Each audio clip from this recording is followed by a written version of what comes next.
कवियों ने कहा है, एक राम शरण नाम के कवि हुए हैं, उन्होंने राम रस के लिए बहुत सुंदर कविता रची है कि लूट ना हो लूट लो, बिन दाम राम बिकात है, उठ बजरिया जाएगी, दिन रह गए अब साथ है। राम नाम लूटने के लिए उन्होंने कहा है कि लूट सकते हो, निःशुल्क है, फ्री है, कोई आपाधापी मारा मारी नहीं है, जितना ही राम का भजन करना चाहो कर सकते हो, इसमें कोई कंपटीशन नहीं है। और ऐसा भी नहीं कि इन्होंने ज़्यादा भजन कर लिया तो मैं अब क्या करूं, मेरे लिए बचा नहीं है, खूब कर सकते हो। और उन्होंने बताया है कि केवल 7 दिन जिंदगी के हैं, सप्ताह में 7 दिन होते हैं, सोम मंगल बुध बृहस्पति शुक्र शनि रवि, 7 दिनों का ही पूरा खेल चलता है, 7 दिनों में ही जन्म होता है। इसी 7 दिनों में बचपन, जवानी, बुढ़ापा, बीमारी, रोग व्याधि, दवा पानी, पढ़ाई लिखाई, शिक्षा, सब कुछ होता है और आदमी बीमार भी हो जाता है। इन्हीं 7 दिनों में एक दिन मर जाता है और 7 दिनों में ही दफन होता है। 7 दिन के अलावा 8वां दिन बना ही नहीं है। ये सारा कार्यक्रम 7 दिन में पूर्ण होता है। मैं एक बार जामनगर गया था, ये गुजरात में एक सौराष्ट्र इलाका है, जैसे आपके यहाँ भी बुंदेलखंड बोलते ना, बुंदेलखंड इलाका में झांसी है, जालौन है, उरई है, हमीरपुर है, ये सब बुंदेलखंड इलाके हैं। तो ऐसे वहाँ पर सौराष्ट्र इलाका है। तो सौराष्ट्र में जामनगर जिला है, जहाँ पर गैस और ये रिलायंस का बहुत बड़ा सिस्टम है। 40 किलोमीटर में रिलायंस का सेंटर है। तो वहाँ मैं गया था, तो वहाँ पहली बार गया तो भक्तों के मन में इच्छा हुई कि गुरुजी को कुछ दिखाऊं। तो मैंने कहा जो देखने लायक हो दिखा दो, देखने की इच्छा तो नहीं है कुछ। तो बोले शमशान घाट दिखा देता हूँ। तो शमशान घाट में ले गए। हमने कहा ठीक है, अंतिम जगह पहुँचा दीजिए, लौटना चाहे लौटें और ना लौटना चाहे तो वही काम खत्म हो जाए। शमशान घाट में गए। शमशान घाट ऐसा था, ये आश्रम जैसा ही था। फूल है, पार्क है, बगीचा है, सुंदर कुर्सियां लगी हुई हैं, कमरे बने हुए हैं और लाश को दफनाने के लिए बहुत अच्छा इंतज़ाम है। तो वहाँ पहुँच करके मनुष्य के अंदर एक जो मायूसी होती है,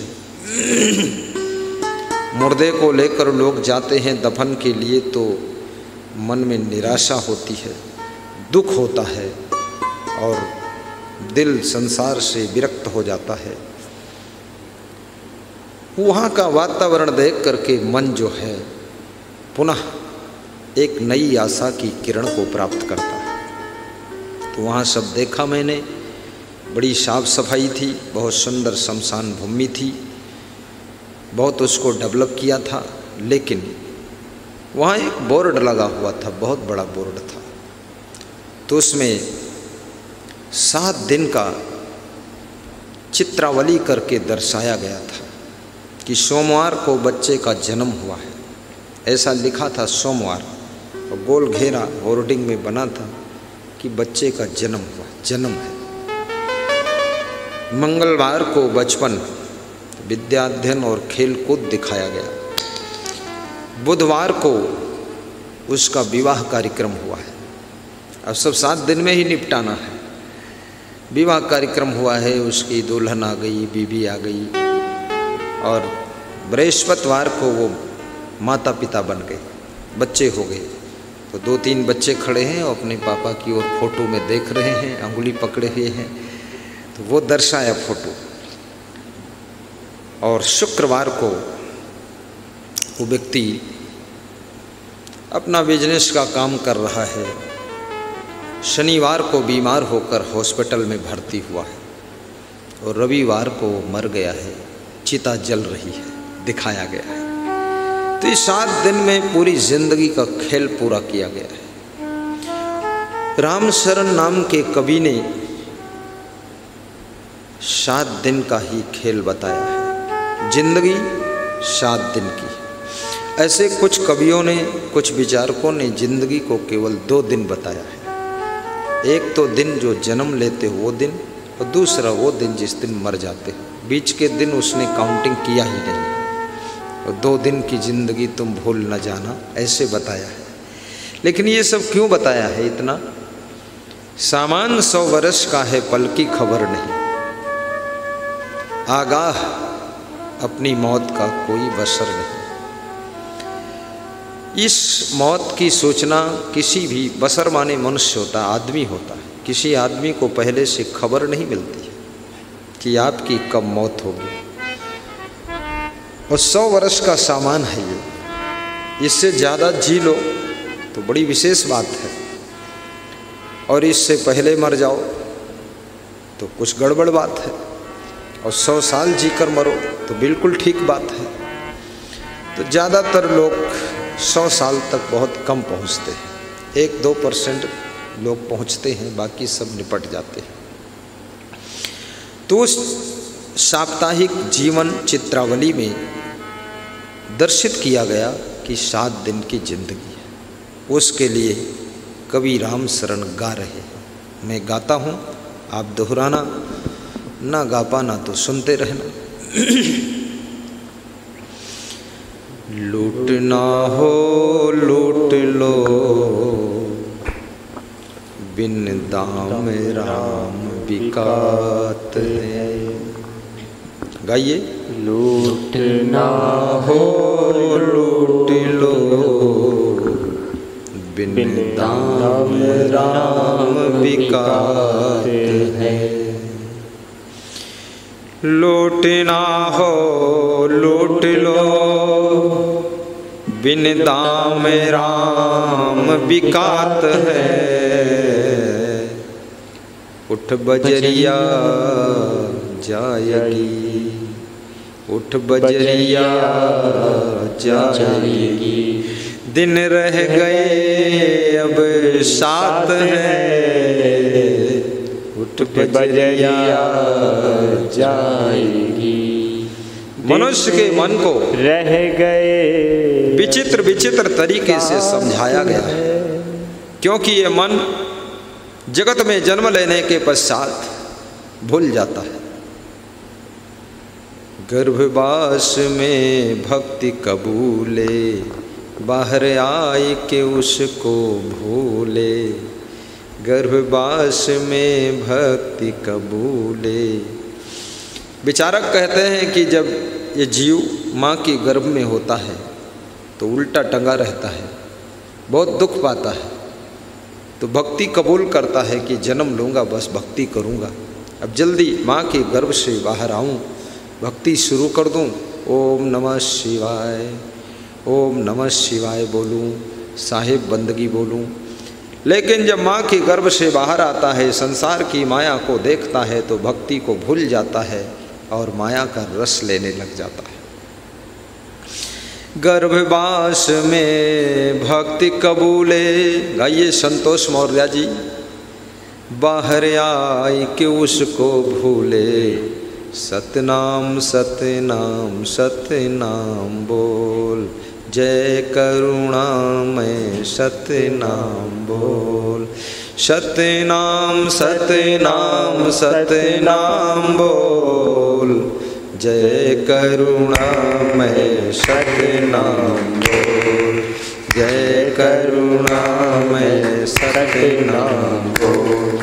माया मोह के बंधन खोल, माया मोह के बंधन खोल। सतनाम सतनाम सतनाम बोल, जय करुणामय सतनाम बोल, जय करुणामय सतनाम बोल। अब ये सतनाम राम नाम ये कब बोलते हैं? जब मनुष्य की मृत्यु हो जाती है, लाश को कफन में लपेटकर अर्थी पर रख करके 4 लोग कंधा लगाकर जब चलते हैं चिता भूमि की ओर, तब बोलते हैं राम नाम सत्य है, राम नाम सत्य है, सत्य कहे मुक्ति है। तो लाश तो सुनती नहीं है और लाश को सुना रहे हैं,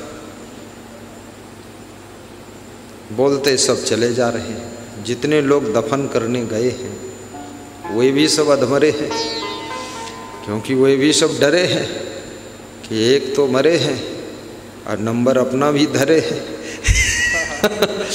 तो उनके अंदर भी डर है कि मेरा भी नंबर आ रहा है। लेकिन मृत्यु से डरना नहीं चाहिए,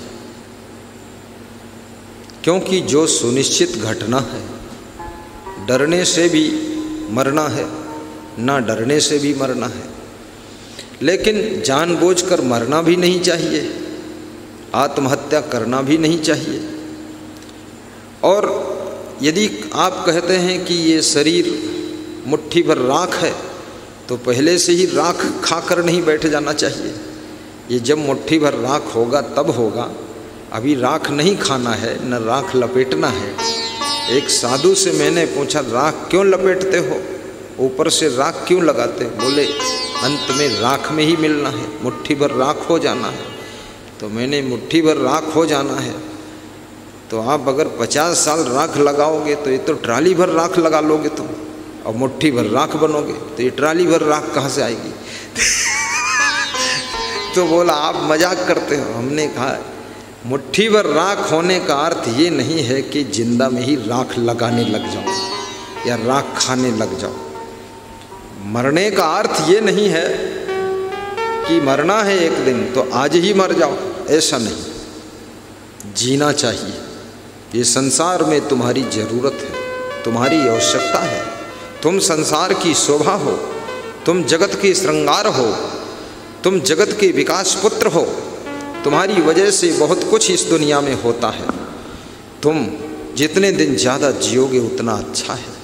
तुम्हारे जीने से बहुत लोगों को फायदा हो रहा है, तुमको पता नहीं है तुमसे क्या क्या फायदा हो रहा है। तुम बहुत महत्वपूर्ण व्यक्ति हो। जियो और जीने दो, और दूसरों के लिए भी जीने का इंतज़ाम कर दो। इसलिए कितने लोग ऐसे होते हैं, उनका जब शरीर शांत होता है तो उनके लिए बहुत लोग रोते हैं, क्योंकि वह लोग बहुत लोगों के लिए जीते थे, केवल अपने लिए नहीं जीते थे। बड़े दयालु, करुणावान, कृपावान, सबके लिए तसल्ली देते थे। अरे घबराओ मत, सब बन जाएगा, ऐसे मनोबल बढ़ाते थे। कुछ न कुछ